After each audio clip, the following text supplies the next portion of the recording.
Sung Jinwoo now has 37 different weapons he can use in solo leveling or Rise, and in today's video I'm going to be doing a tier list of all of these weapons to find out which weapons are the best for Sung Jinwoo. And this right here is the tier list that I did previously in my last video. However, I do want to make a ton of changes to this tier list because now a lot of weapons have been buffed, so they're a lot better than some others, which means I think I'm going to add a couple new tiers, which means this tier list is going to go from looking like this all the way to this, as just like my Hunter tier list, we now have the SS and also the S plus tier, so I've got a lot of moving around to do. So let's start off with all the weapons that are going to go into the SS tier, and the weapons that are going to go into this tier are going to be the Demonic Plumflower Sword for obvious reasons, as well as also Moonshadow, and then also Thetis' Grimoire. As obviously the Plumflower Sword is still by far the best weapon in the game, as it has a ton of crit damage increases, crit rate increases, attack increases, it has so much good stuff. But then when it comes to Moonshadow, Moonshadow is a weapon that has really heavily benefited from the Guild Boss game mode, as it does help with that a lot, and it's probably the best weapon to give you the highest score possible. And also it's received quite a few buffs as well, which I believe the best one is to its 5th dupe, as you can increase not only your damage but also your whole team's damage by 15% when the time slowing effect is active. And the same also goes for Thetis' Grimoire, as this weapon is also absolutely fantastic for the guild boss, and that is mainly because of its first dupe, because you can apply Deep Erosion, which will increase your enemy's elemental weakness damage taken by 24% for 15 seconds, which overall is absolutely amazing. And then for other weapons that are then going to go into the S plus tier, I'm only going to move up 2 weapons, as I'm going to put the Shadow Scythe up into the S plus tier, as well as also the West Wind. And for me with the Shadow Scythe, I know it's probably now the worst dark weapon in the game, but I think just because you can get its first dupe completely for free will make it not only completely easier to max dupe it, but will also just give it a lot of value for free-to-plays as well, which for me is going to put it in the S plus tier. And then when it comes to the West Wind, it's literally pretty much the only like really good wind weapon in the game, which overall will give it a ton of value, as it does have just so much skill damage, and it just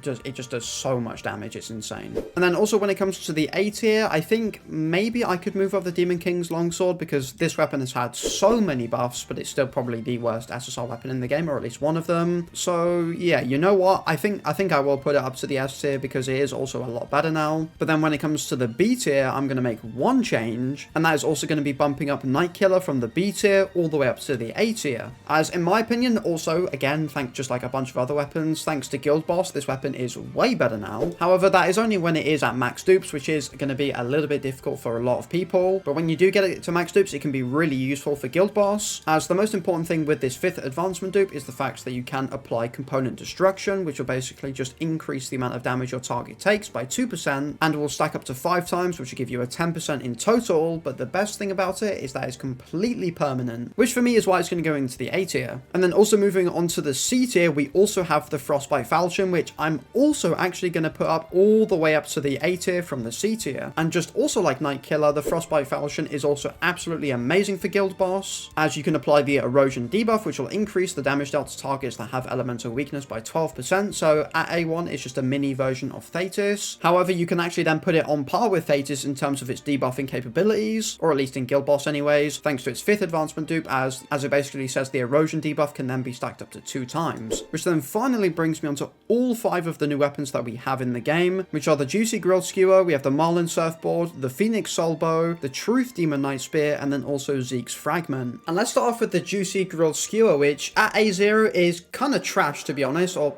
maybe that's too harsh, but it's really with its advancement dupes, it does become way better. And what really does differentiate this weapon from a lot of other SSR weapons is that this weapon you can get completely max duped completely for free, which instantly is going to give it a ton of value. But its main advancement dupes are its A1, and then of course its A5. As the main thing to note with its A1 is basically it just gives you a bit of extra damage, and the extra damage that it does actually deal with this dupe is actually relatively decent. But then its final advancement will enhance your Sizzling Grill buff that you apply with your skill, and this will basically allow you to increase your team's fire damage by 10%, as well as also your team's just general damage by another 10% for 7 seconds, which overall for me is going to put it all the way up into the S tier. This weapon is pretty damn good. But then unfortunately we have the absolute worst SSR weapon in the game, which is the Secured Marlin Surfboard, which was another free weapon that you could get completely max dupes for free. However, unfortunately, unlike the Juicy Grilled Skewer, this one is nowhere near as good, as this weapon's main function is about dealing a lot of damage to normal monsters, and that is pretty much it. However, things like its first advancement does make it a lot better, as you can completely reset your skill's cooldown every 30 seconds, so not too bad. And then on its 5th advancement dupe, you can actually increase your attack stat by up to 20%. However, that means you need to defeat at least 20 normal monsters, which in all of the hardest content in the game, you're not going to be doing. However, overall, I know I've spoken just pretty negatively about this weapon, it is still a pretty relatively good weapon, as you can get it completely max duped for free. However, if you couldn't do that, then honestly, it would probably be down in the C or B tier. Because you can, I'm going to put it up into the A tier because it is decent enough anyways. The Phoenix Soul Bow is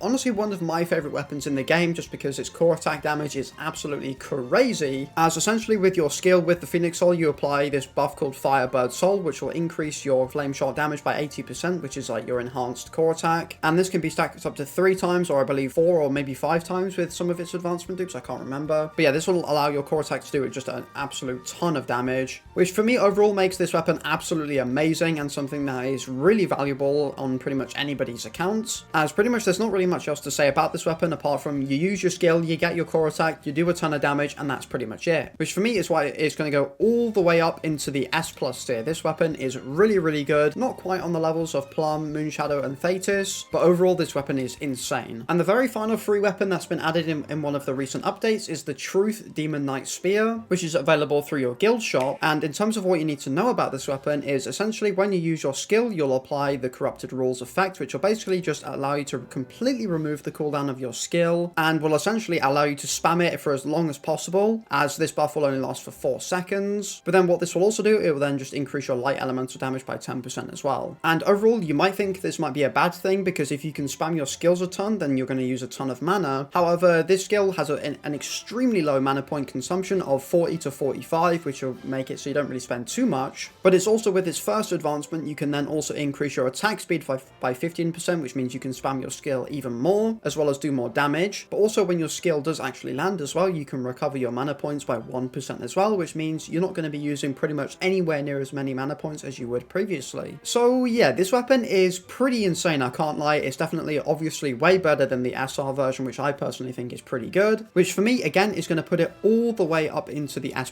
tier. This weapon is obviously amazing. Which then finally, to end off this tier list, we have one of the latest weapons added to the game, and that is Zeke's Fragment, which is another dark weapon, which is kind of insane as we now have 4 SSR dark weapons. But either way, this weapon is actually really good, as pretty much this weapon is all about its skill and dealing damage with its skill, as most weapons are. As its skill, Zeke's Advent is split into 2 different stages of damage, where you have the javelin attack and then followed up by a drop attack, with the drop attack doing the more damage. And when you use the first stage of this skill, which is the javelin attack, you can apply the Fragment retrieval effect, which basically says when this effect ends, you can then apply the ruined fragment effect, and this will last for 3 seconds, so you're gonna have to wait 3 seconds for this to be able to apply. And refined fragment will basically just increase the damage of Zeke's Advent and Zeke's Return by 50% and will last for 3 seconds. However, the downside of this buff is the fact that I believe only Zeke's Return can actually be activated and used with its first advancement dupe, and Zeke's Return basically just acts as like another stage in this weapon's skill, as Zeke's Return's damage and also mana point